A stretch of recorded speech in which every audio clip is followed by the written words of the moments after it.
So it was time for another fault find. Haven't done one of these for a while, but it was a Saturday and one of my family needed some help. We had a ground floor socket supply problem, so the RCBO was tripping and it wouldn't turn back on. So the usual procedure ensued. It was a case of unplugging everything, making sure everything was off before we got any further, just to make sure it wasn't anything to do with sockets or plugs. That's the way we always start these things. But for the first time in a long time, actually unplugging everything made it come back on. So it was actually an appliance problem for once. So we went back round one by one, turning on all the things that we'd unplugged back on again, and it seemed to be this plug that was tripping. Quickly tried a martingale in the socket just to make sure the socket was okay before we opened that up, but wanted to try a few other things first. So got an extension lead out and plugged that same point back into a socket off of a different circuit, and it was tripping that one as well. So it just confirmed that it was definitely a problem with that plug and not the sockets. As I'd switched it back on, I heard a little fizz, so I opened it up and lo and behold, there was a slug inside the plug.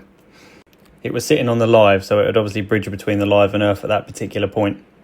But there it was, strange one. So changed the plug top, got it all back on again, and everything came back on. Anyone else had one of those before?